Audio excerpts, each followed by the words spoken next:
तर सर्वात लहान मेंबर पण आमच्या घरचं उठलेलं आहे. ग्लोई से हाय हाय. व्हिडिओ सुरू आहे ग.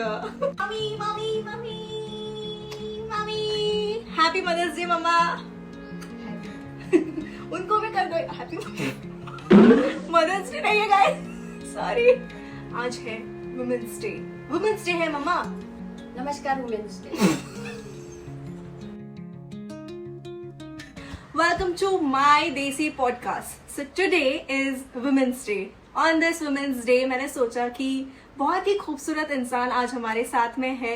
उनकी खूबसूरत लाइफ के बारे में, खूबसूरत या एडवेंचरस या मिस्टीरियस, पता नहीं, उनके खुद के मुंह से हम लोग सुनते हैं आज एज अ वुमेन उन्होंने क्या एक्सपीरियंस किया लाइफ में. Let us call my beautiful beautiful mother, the legendary for me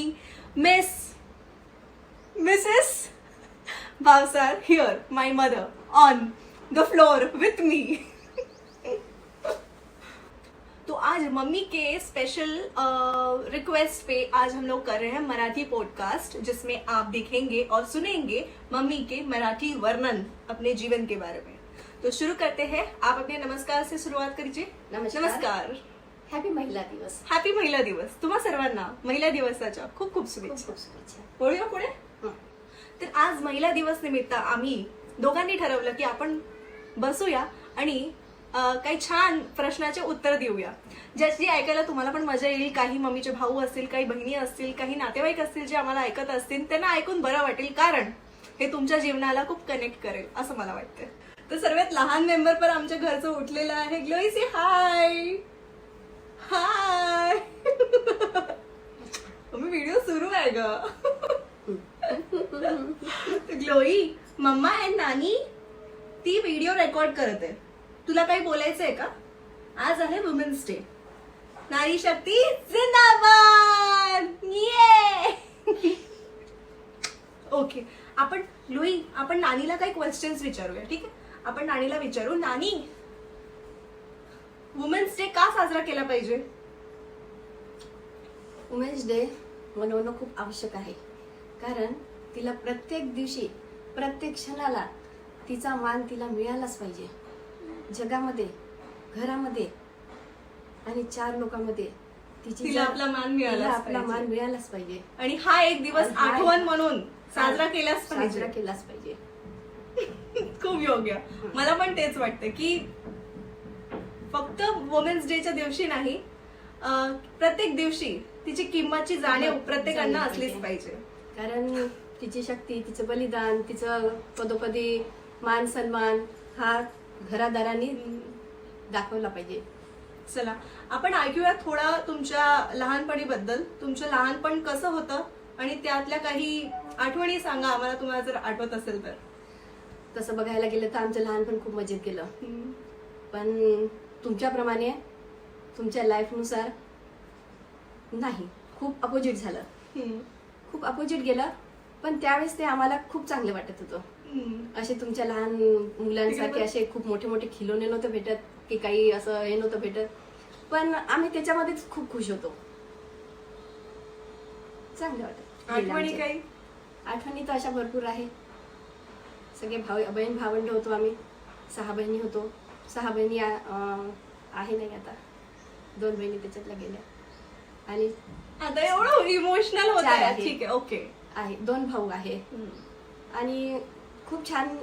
एवढ्या लोकांच्या परिवारात असूनही आई बाबा आणि 6 बहिणी, 2 भावंड, खूप आनंदात गेलं आमचं लहानपण. छान गेलं. मार खायचे तुम्ही लहानपणी? आई बाबा तर नव्हते. आई बाबा तर बिलकुलच कशातच रोल नव्हता त्यांचा. आई आम्हाला लहानपणी शिकवत होती आणि एकाला जर मारला तर सगळे बाकीचे चुपचाप बसत होते. सर्व भावांपैकी मार कोण सर्वात जास्त खायचं? माझा भाऊ आणि रेखा मावशी तुझी. नाव नको घेऊ, तिला वाईट वाटून जाईल. नाही वाईट नाही वाटत, जे खरं आहे तेच बोलत आहे. बरोबर.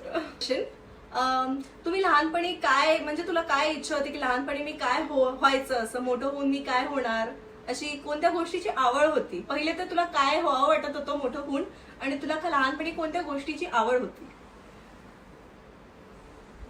मी लहानपणापासूनच आहे कलाकारच मी. मला रांगोळी, ड्रॉइंग आणि चित्रकलेची टीचर व्हावं म्हणून मला खूप इच्छा होती, पण काही अडचणी आल्या आणि योग्य टीचर नाही मिळाला, योग्य टच करणारा नाही मिळाला, त्याच्यामुळे ते राहून गेलं.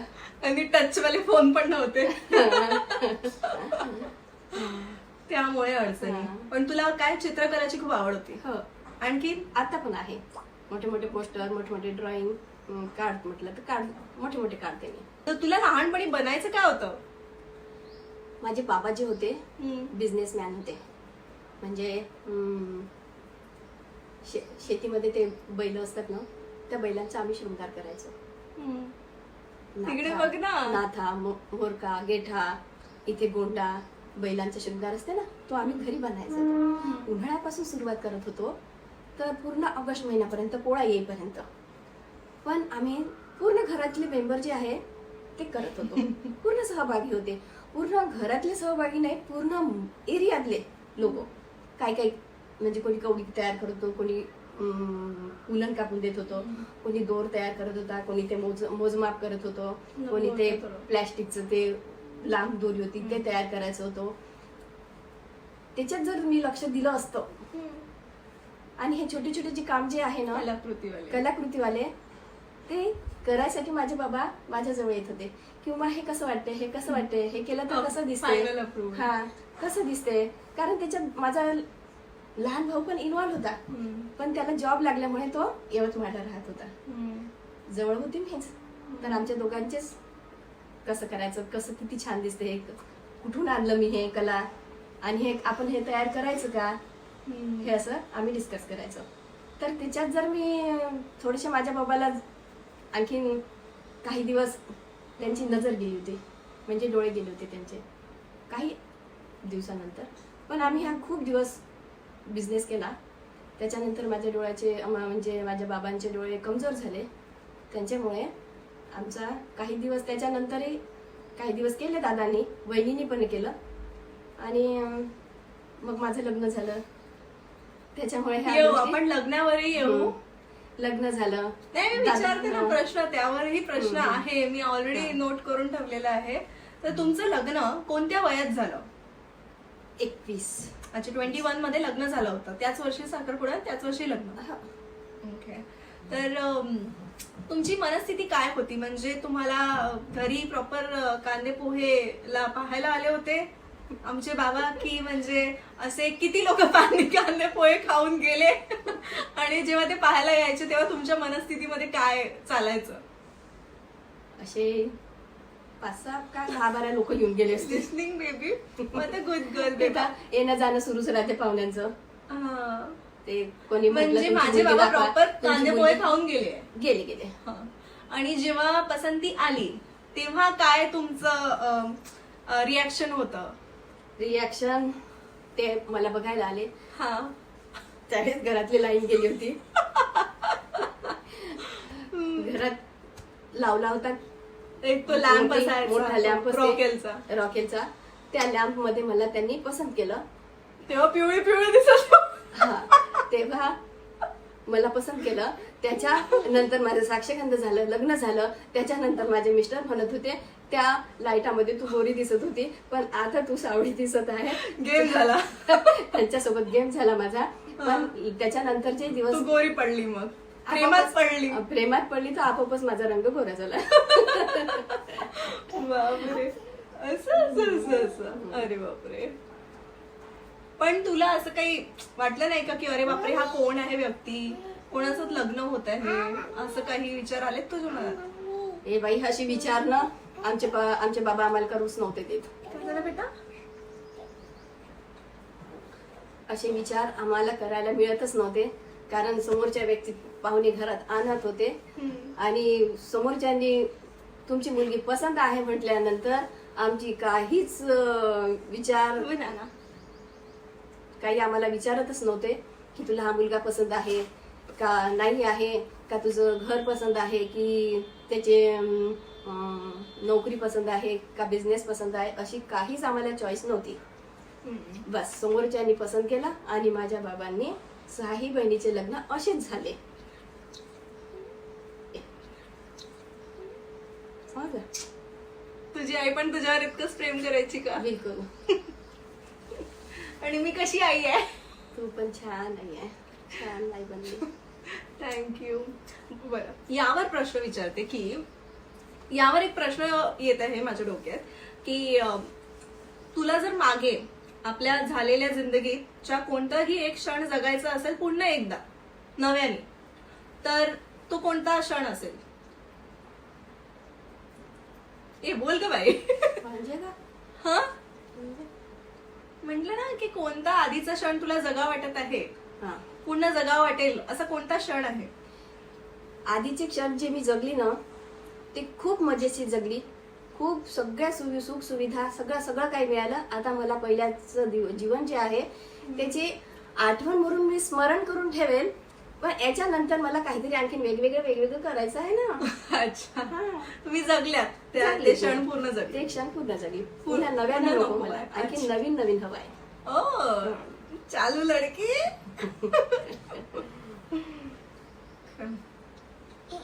हा प्रश्न म्हणजे खूप खूप महत्वाचा.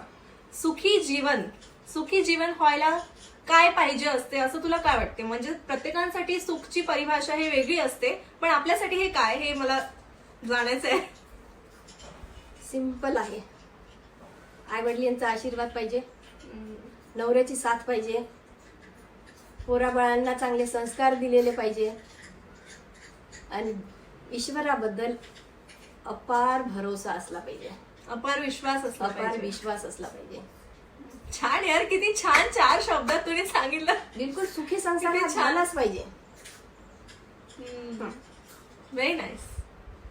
त्यात तुला म्हणजे तू सुखी आहे की नाही मग आणि सांग. मी भरपूर सुखी आहे, खूप सुखी आहे. तेच खूप महत्वाचं आहे. कारण नवरा हा खूप महत्वाचा असते. त्यांची साथ असली ना सगळं विश्व एका इकडे आणि आम्ही दोघं एका इकडे. अच्छा बताओ, घूमना पसंद है तुमको? बहुत फिरायला म्हणजे खूप आवडते. आवडते. अच्छा, आजपर्यंतची कोणती ट्रिप अशी खूप आठवणीची असली आहे तुझी? बेंगलोर साऊथ, बेंगलोर, उटी, तिरुपतीला गेलो होतो. भरपूर आठवणी आहे तिथल्या. हा म्हणजे उटी, मैसूर, ते आपण ती गार्डन इकडे तिकडे गेलो होतो. Okay, that's right, good one. आणि कुठे जायची अशी इच्छा आहे की एकदा तरी जीवनात मला तिकडे जायचंच आहे? जायचं तर नक्कीच आहे मला. कुठे? 4 धाम करायचे आहे मला. ओके, 4 धामला जायचं तुला. 4 धामला all the best, all the best. पण आजच्या या पिढीला, आजच्या या पोरींना काय संदेश देणार जे त्यांच्या उपयोगात येऊ?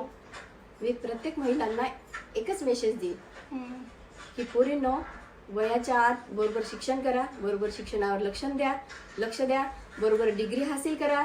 डिग्री हासिल झाल्यानंतर काही दिवस त्याच्यावर एन्जॉय करा. एन्जॉय झाल्यानंतर वेळेच्या आत लग्न करा आणि 30च्या आतमध्ये तुम्ही एक संतान उत्पन्न करा. जरूर करा. बिलकुल. आणि तुमचं लाईफ जे आहे ना ते बरोबर तुमचं मार्गी लागेल. कारण आजच्या जीवनात महिलांना खूप महत्व आहे. पदोपदी क्षणोक्षणी त्यांना सतर्क राहायची खूप गरज आहे. त्यांना एकच माझा मेसेज आहे की सतर्क राहा आणि आपला देश महान करा. ओके, मला असं वाटतं की बायकाच्या जीवनात वेळेला खूप महत्व आहे आणि वेळ जर योग्य पद्धतीने उपयोगी आणला तर आपण खूप पुढे जाऊ शकतो. Okay, last but not the list, मतलब not the last question but ग्लोईसाठी काही मेसेज की आता तुम्ही आजी झाला तर ॲज अ आजी आपल्या नातवंडाला काय मेसेज द्याल तुम्ही? हे बघ, लहान मुलांचे पाय पाळण्यातच दिसतात आणि ग्लोईचं फ्युचर जे आहे मला खूप ब्राईट दिसते. हाऊ स्वीट या. कारण तिची बोलण्याची टॅग जी आहे खूप लवकर कॅच करते ग ती, खूप लवकर कॅच करते. मी दिसली नाही ना तिला थोडा वेळ, नानी हाऊ आर यू, नानी वेअर आर यू, आणि कोणती गोष्ट अशी दिसली माय, हो खूप लवकर कॅच करते ती. आणि तिची फ्रेंड येते समोरून, ती म्हणते दीदी how are you. She is good child यार, मतलब बहुत खूप छान आहे, कॅच खूप करते ती. छान. आणि खरंच तिचा ब्रेन जे आहे ना, आता आपण म्हणतो पण वाटते की पुढे पण तिचं फ्युचर ब्राईटच आहे. लास्ट मध्ये आपण हा आजचा जो पॉडकास्ट आहे आपला देसी पॉडकास्ट तो क्लोज करायच्या पहिले मी एक विचारेल तुम्हाला, ऍज अ वुमेन कोणत्या वुमेननी तुमच्या लाईफमध्ये म्हणजे तुमच्या आयुष्यात खूप महत्वाचा रोल प्ले केलेला आहे, त्यांचे काही नाव किंवा कोण आहेत ते, त्यांच्याबद्दल काही सांगा. सर्वप्रथम मी माझ्या आईकडून खूप काही शिकली. मी पण. खूप काही शिकली. आणि दुसरं नाव म्हणजे सोनू मावशी तुझी, हा. तिच्याकडून पण मी खूप काही शिकलेली आहे. आणि तिसरी गोष्ट बाई माझी नटखट मुलगी, खूप खूप शिकली मी हिच्याजवळ, खूप शिकली. थँक्यू. आणि हा प्रवास माझी पोती पण देईल मला सल्ले काहीतरी. चल, खूप खूप आयुष्य लाभो तुम्हाला. खूप छान उरलेली नाही, खूप छान असं तुझं पुढचं जीवन, आणि आम्ही आहोत त्याला छान बनवायसाठी. थँक्यू, तू माझ्या पॉडकास्ट मध्ये येऊन बोलली इतकं छान. मला पण इतकं छान वाटत आहे. ग्लोई पण खूप साथ देत आहे आणि ऐकणाऱ्यांना पण खूप आनंद येतच असेल. त्यामुळे खूप खूप धन्यवाद तुझे की तू आम्हाला इतका वेळ दिला आणि तुम्ही सर्वांनी ज्यांनी आम्हाला इतका वेळ देऊन ऐकलं. Thank you. Happy women's day, happy women's day, happy women's day. इकडे